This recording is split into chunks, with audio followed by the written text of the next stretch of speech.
estructuras de datos nuevas que funcionan, las tres que vamos a ver, las tres funcionan en memoria interna, que son los arreglos, las listas y los árboles. Estas tres estructuras funcionan en memoria interna. Son estructuras que son las que van a utilizar normalmente como soporte para procesar datos. ¿Sí? ¿Por qué? Porque la cosa empieza a tomar forma ahora, o sea, la idea o el uso de la herramienta empieza a tomar forma ahora al aprender a usar estas estructuras. ¿Por qué le digo empieza a tener forma? Porque hasta ahora ustedes tenían archivos, o sea, secuencias de datos elementales, el concepto de registro como estructura, digamos, que puede ser heterogénea en cuanto a sus componentes. Después una estructura homogénea más grande que el registro, que es el archivo, que es un conjunto de estos. Y entonces, y hasta ahí. ¿Sí? Después tenían variables que pueden definir con datos simples, el dato simple como el numérico, que es lo real, el carácter, el alfanumérico, que sería, como lo habían visto en Pascal en los laboratorios, el famoso string, o sea, es una cadena de caracteres. Nada más que sintácticamente nosotros en el pseudocódigo le ponemos alfanumérico o AN, y con eso ya es suficiente para nombrarlo.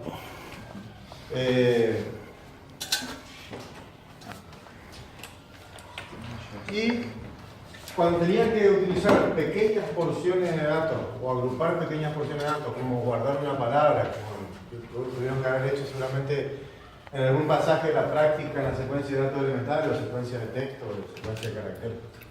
Debe almacenar una palabra, si esa palabra cumple una condición, pasar una secuencia de salida o cosas así. Lo que vamos a hacer ahora es cambiar esas mini estructuras que estaban usando anteriormente como secuencias auxiliares, ¿sí?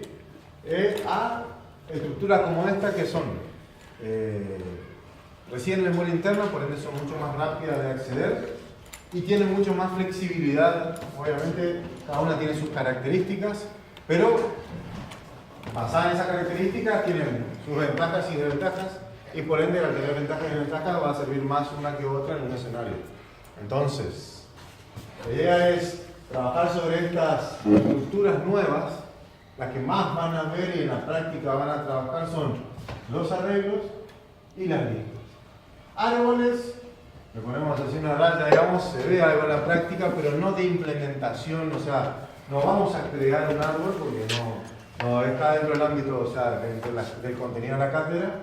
Sí, lo que vamos a hacer es definir el concepto de árbol como estructura y ver qué es un árbol, para qué sirve, cuál es vamos a ver funciones de recorrido para árboles binarios y hasta ahí. Específicamente, igual yo después les voy a recomendar un libro que es más allá de lo que vamos a hacer a punto de cátedra, vamos a seguir haciendo con la profe Mirta.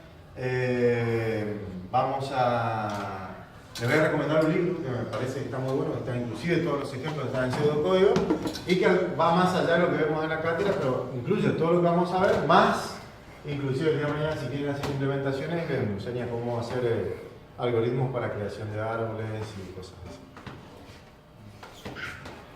Pero implementación real vamos a hacer de estas dos. Ahora, la idea de esta explicación es, vamos a empezar con esta y con esta. Y después esta conceptualmente y algunos aspectos nada más, acciones sobre la misma. Por último vamos a ver algo que se denomina complejidad algorítmica, bien teórico. Antes dábamos algo de práctica, pero ahora se echaron un poco como conclusión, digamos, de la materia. Está muy bueno, porque por ahí hablamos mucho de mi algoritmo tiene este formato y este tiene este formato, pero ambos resuelven el problema. ¿Cuál es mejor? ¿Cuál es peor? ¿Por qué este es más óptimo que este? Entonces, bueno, la complejidad algorítmica apunta al uso de recursos, ¿sí?, de las soluciones algorítmicas y para poder hacer alguna comparación de cuál es más óptima que otra. ¿Sí? Hay un teorema, un principio que compara dos soluciones y se analiza la forma de medición de los algoritmos, que como es un papel, digamos, y hay instrucciones escritas a mano, muchos benchmarks pruebas reales no se puede hacer, a menos que se programe, se genere un ejecutable y se lo corra en distintas arquitecturas o en distintos sistemas operativos o se haga con distintas entradas y ahí se puede analizar un ejecutable. Cosa que no hacemos en el algoritmo, solamente se trabaja con pseudocódigo. Por ende, esto lo trabajamos de manera conceptual como cierre del dictado de la materia y les va a servir como para, a simple vista por ahí ya van a entender cómo analizar un algoritmo y no es lo mismo un algoritmo que tenga un ciclo que otro que tenga para obtener el mismo resultado, un ciclo y otro ciclo anidado adentro. Son dos cosas distintas, ambos producen el mismo resultado, pero la complejidad de uno es superior a la del otro, consume más recursos que el otro. ¿Sí? No es lo mismo que un corte de control, donde tienen un ciclo mientras y adentro un condicional, que hacer la misma solución del corte de control con un mientras y adentro otro mientras preguntando por la clave. Ustedes dicen, obtengo el mismo resultado porque proceso el archivo de la misma forma. O sea, puedo obtener lo que me piden haciendo este mientras y no usando la técnica de corte. La técnica de corte está optimizada y consume menos recursos que la otra que ustedes meten un mientras, porque se le ocurrió inventar algo nuevo en pleno examen y ha pasado. ¿Sí? Muchas veces no la tienen en vista la técnica del corte, la técnica del corte es muy práctica, está optimizada y se ve que la tienen en vista porque de los 8 que le dieron el último final, uno solo aprobó y tenía que hacer un ejercicio prácticamente lo que ustedes están haciendo hoy en día en la guía de trabajo práctico y no lo supieron hacer, un corte de control de un campo. Sí, tienen que cortar por un número de legajo que se va a repetir varias veces para hacer una liquidación de sueldo. Y no lo supieron hacer. De 8 aprobó 1. ¿Sí? Me acuerdo que lo corregí yo. Y después cuando seguí corrigiendo con Nico y con la profe Mirta, no pasaban de la práctica. Así, y después el otro era algo sencillo, una subacción, que tenían que recibir un parámetro, que eran siempre 48 ceros o 1, y se dicen siempre el mismo tamaño.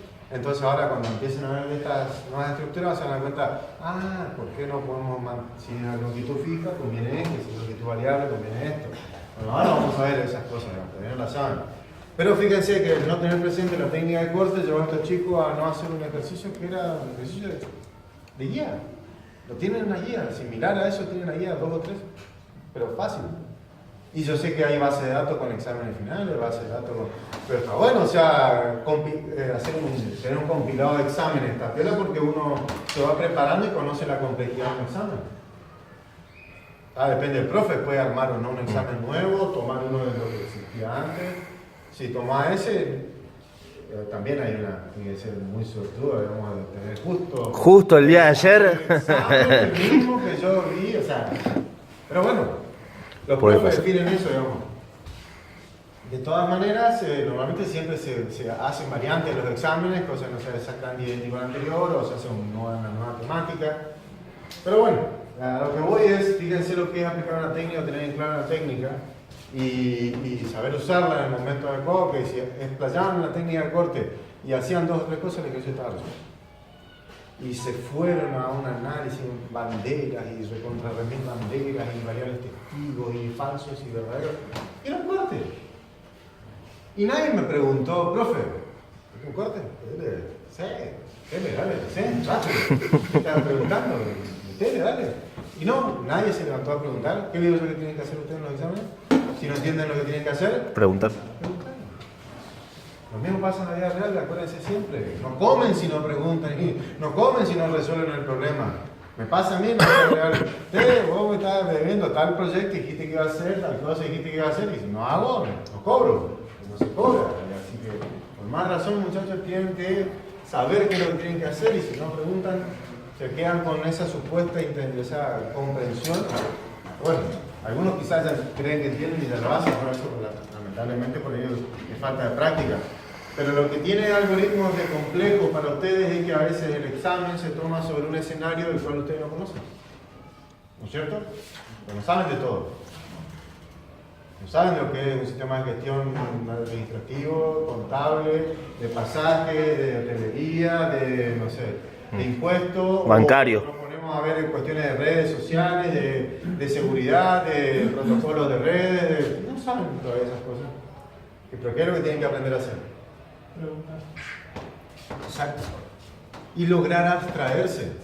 Si te dicen, tengo este dato, está ordenado así, mira, muchas veces se enfracan, ay, el problema no lo entiendo.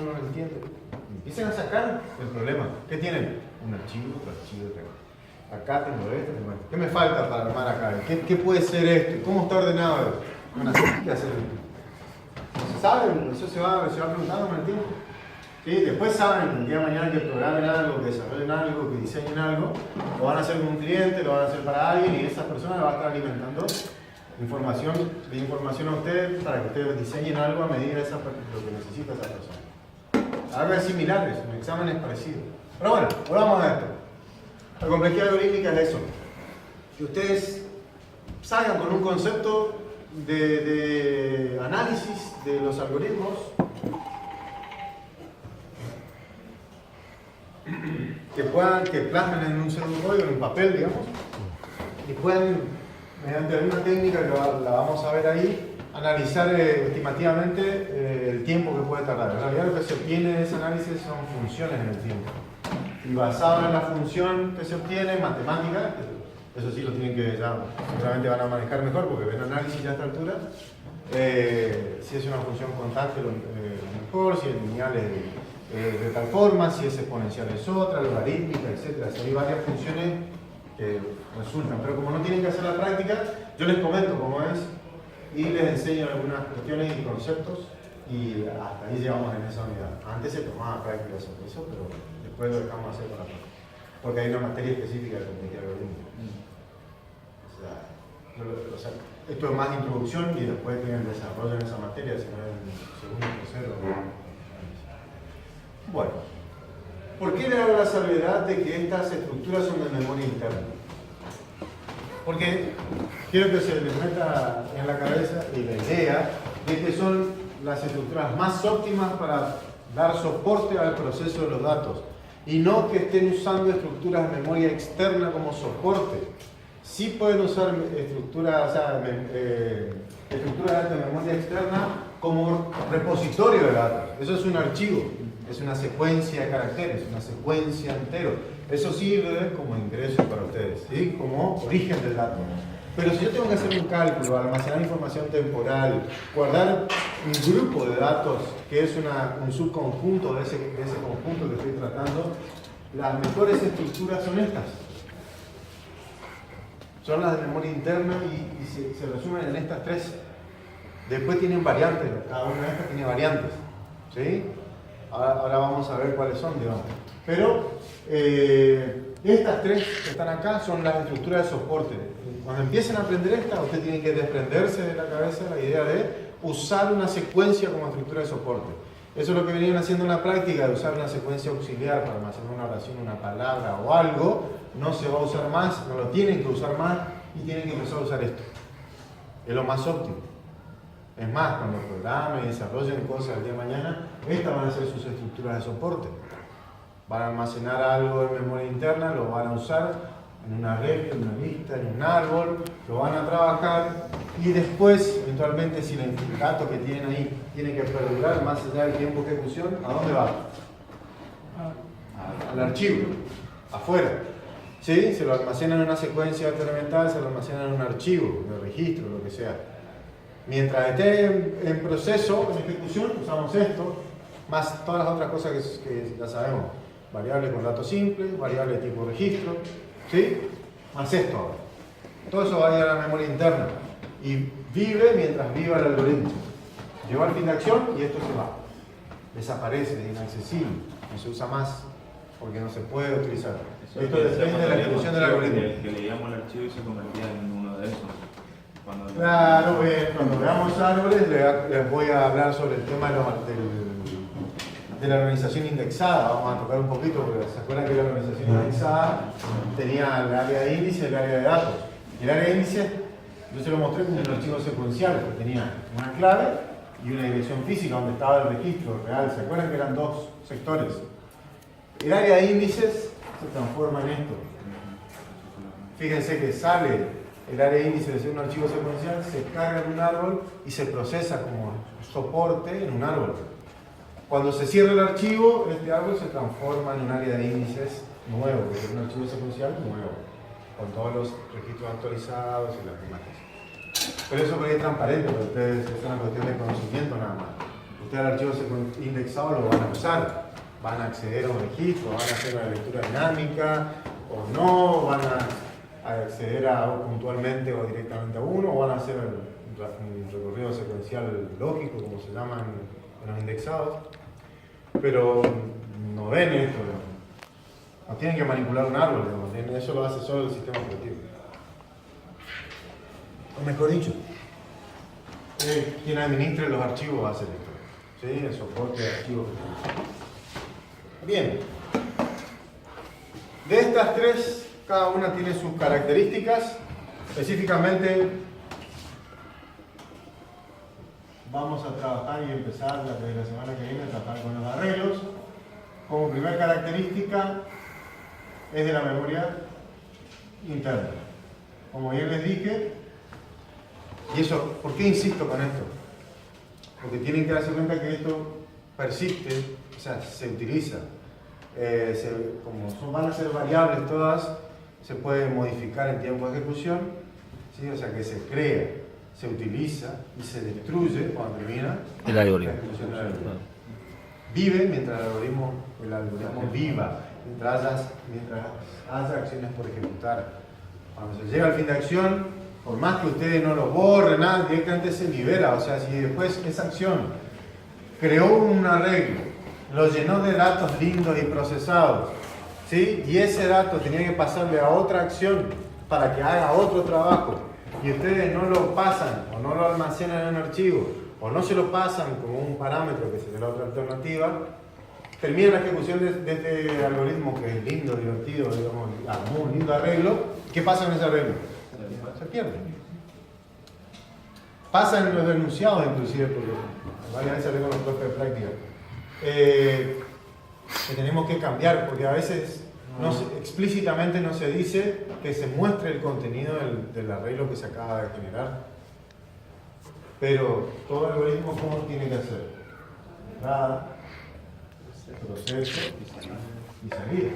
Si yo creo un arreglo en el proceso y después no hago nada con ese arreglo, ¿para qué me sirve? Nada. ¿Por qué? Porque terminó el proceso y no hay nada que salga. Y si no hay nada que salga, entonces no es un algoritmo.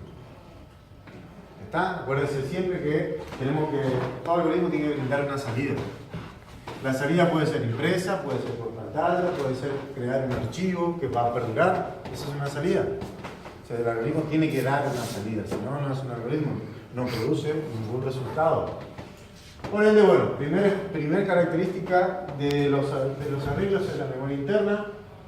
Después es el tamaño o longitud también. Fijo. Pero esto es la cantidad de elementos. ¿Sí? ¿Qué significa entonces? Cuando tengo que almacenar datos y la cantidad de elementos que necesito siempre es la misma, 20, 30, 25, 50, 100, 1000, 1.000.000, 100.000, pero siempre es la misma. Puedo ocupar menos, pero no más de eso, porque a lo mejor puedo ocupar menos elementos, pero por las dudas necesito como tope 100. Capaz un poco 80, 90, entonces es bien distinto. Mientras no supere los 100, es mi tamaño fijo. Entonces, el arreglo que va a tener es un tamaño fijo. Ustedes lo definen, sí. Me acuerdo que el año pasado, en Pascal creo que era, estaba, no me acuerdo qué, creo que era el juego o algo, que estaba haciendo en Pascal, sí, y era, o sea, usé arreglos y con una variable que yo pedía que ingrese, se extendía hasta esa variable de arreglo. No me acuerdo cómo se llamaba ese tipo de arreglo, pero era como, yo no le daba una longitud, pero adoptaba una longitud que dependía de la variable. Claro. No me acuerdo qué tipo de... Sí, pero más, puede ser un arreglo que se dimensiona, pero igual de todas maneras, si vos lo estás no estás definiendo la longitud, pero definís el contenido, no, de todas maneras el arreglo es raro. Hay lenguajes que te permiten redimensionar el arreglo, o sea, vos pediste 50 y en algún momento querés agrandarlo a 100 y si lo necesitas, haces una redimensión del arreglo, pero siempre vos dimensionás un arreglo con un límite fijo. Lo que voy es que por más que vos decís, lo dimensiono en tiempo de ejecución, que es lo que más o menos me estaba diciendo que se puede hacer Pascal, desconozco porque nunca lo usé así, pero hay lenguajes que permiten la redimensión, así que supongo que Pascal puede tener una función que lo haga. De todas maneras, toda esa redimensión o esa definición se establece teniendo límites. En cambio, por ejemplo, las listas y los árboles, el límite es el tamaño de la memoria. O sea que pueden crecer tanto como memoria disponible haya. ¿Sí? O achicarse el tiempo de ejecución hasta el límite de no haber nada. ¿Se entiende? De no existir. Entonces se pueden expandir y contraer tantas veces como sea necesario en cantidad de elementos. Pero esto lo veremos más adelante. De todas maneras está bueno por ahí mencionarlo como para que empiecen a analizar que esto va a ser fijo y a veces, muchas veces lo fijo, por ejemplo, el tratamiento de palabras que veíamos, que les mencionaba recién. Si ustedes tienen que encontrar en una secuencia de carácter, de palabras, está formado por palabras, todas las palabras que comiencen con una determinada letra, N, y terminen con A, ¿dónde lo pueden almacenar? Lo almacenado normalmente en una subsecuencia o una secuencia auxiliar de carácter. ¿Por qué? Como es variable, no todas las palabras tienen la misma longitud y comienzan con N y terminan con A. Entonces, ¿esta estructura será útil para una cosa así? A menos que digan, bueno, define una de 100, total. Yo sé que palabras más de 100 es difícil que haya, pero están usando una estructura fija. Al fin y al cabo, digamos, ¿puede entrar una palabra de 5 caracteres en 100 elementos? Sí. Ocupar un elemento para cada carácter. ¿Sí? Pero es una estructura fija y no deja de ser fija. Entonces, eso es una limitación que tiene esta estructura. Después, cuando modifique el día de mañana, tiene que cambiar todo. Entonces, por eso, hay que adaptar. El ejercicio este del final, yo le decía, desarrolle una subacción o una acción que reciba como parámetro 48 ceros o unos, 48 bits de datos. Me parecía bien escrito así, son todos 48 ceros o unos. Y tiene que analizar eso mediante una tablita que había y transformar eso a hexadecimal. Eso es binario a hexadecimal. ¿Cómo se transforma? Y estaba la tabla de transformación ahí, que tiene que tomar uno por uno y tomar de a 4 y de esos 4 transformarlo en un carácter o en un número, lo que sea. Depende de la tabla de transformación. ¿Ah? Cuando vean arquitectura van a ver estas cosas. Ahora muchos que recursan ya vieron arquitectura. Los chicos nuevos van a ver el año que viene porque pasó a segundos, si mal no recuerdo. Así que por ahí un poquito más complicado para un final para ellos. Pero bueno, como eran siempre 48 elementos en la entrada, se define de esta manera y se usan 48 elementos. Ahora, si es indefinido ya no es una estructura muy útil. Entonces, esto pasa a ser una característica, pero también pasa a ser una restricción o limitación de la estructura, que sea fijo. Después, otra característica que tienen los arreglos es tener dimensiones.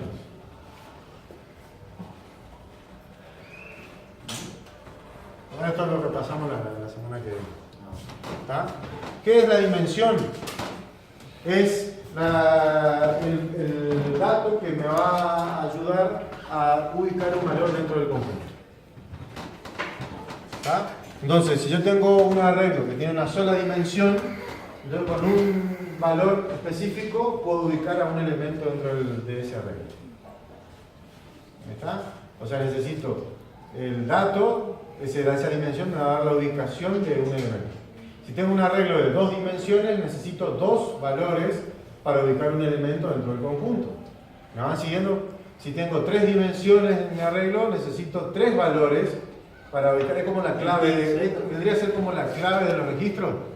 Si tengo una clave simple, yo con ese valor ubico un registro. Exacto. Bueno, el arreglo de una dimensión vendría a ser una clave simple. Con ese valor, yo ubico el elemento.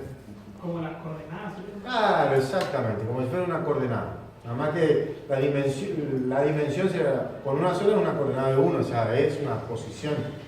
Después de coordenadas sería normalmente un par de valores. Si podemos ampliar el concepto de coordenadas en este caso a cualquier cantidad de valores para determinar una ubicación, podemos hacerlo similar a lo que es una dimensión. Pero pensémoslo que son dimensiones. La dimensión me permite establecer la ubicación del elemento dentro del vector. ¿Puede tener cualquier número de dimensiones?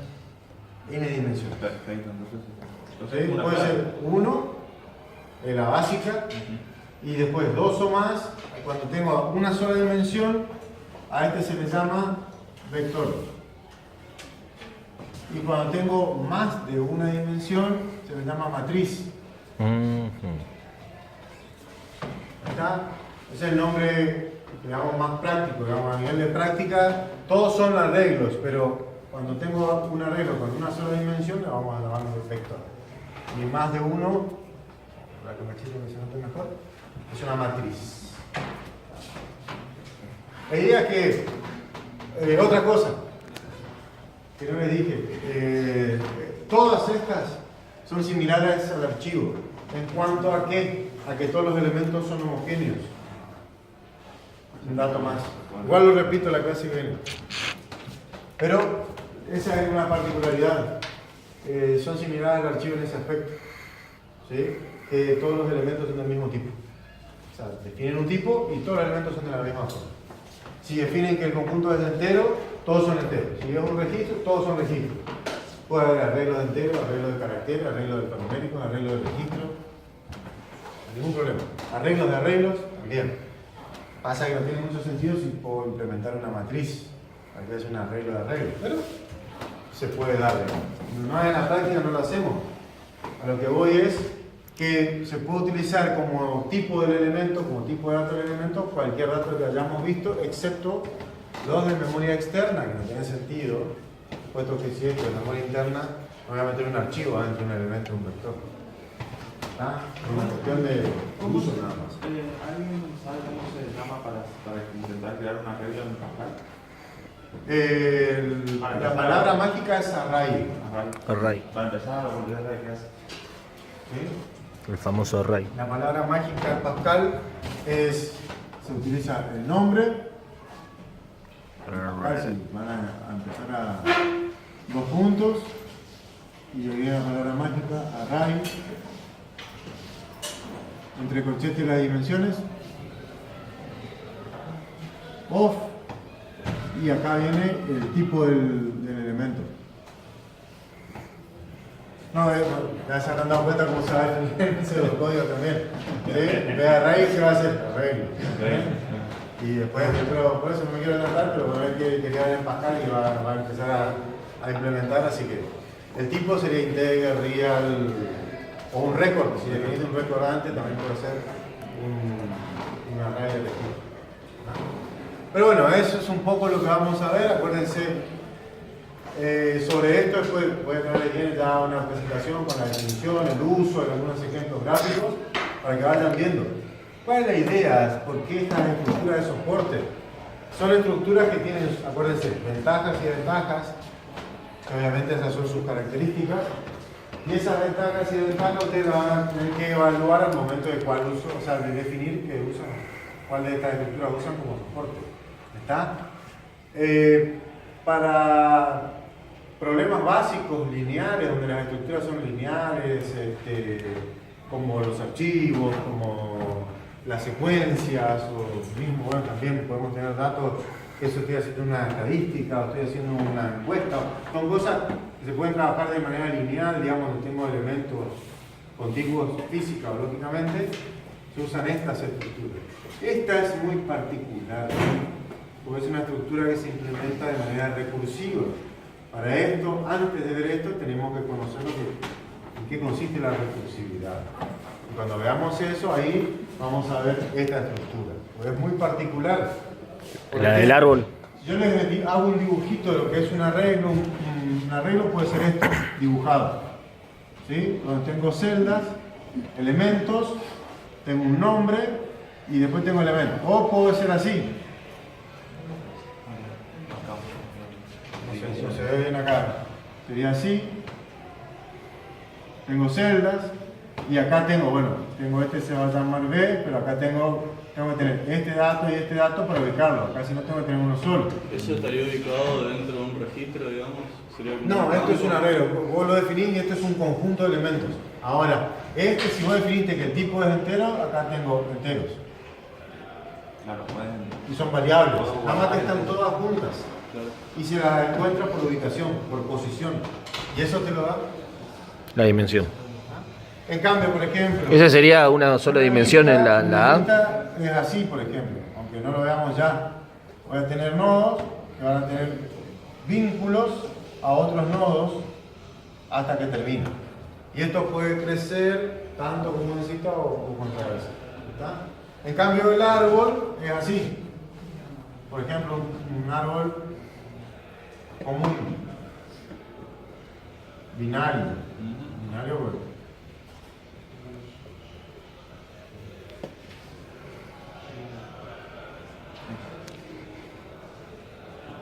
Entonces esto puede crecer tanto como uno quiera o necesite y no sabemos cuántos caminos hay, o sea que es una cuestión de que no es lineal.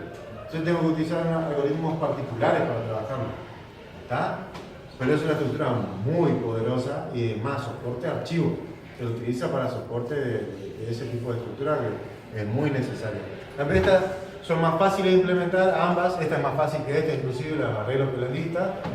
Pero son muy lineales. Para otro tipo de estructura o para grandes volúmenes de datos ya comienzan a ser más densas, más pesadas, porque es muy secuencial por ahí el tratamiento, es uno atrás de otro, o para buscar un elemento tengo que hacer hay un algoritmo que es particular, pero una búsqueda desordenada, digamos, parece compleja porque tengo siempre corrido uno por uno hasta el final, como los archivos secuenciales. En cambio, esto es mucho más práctico.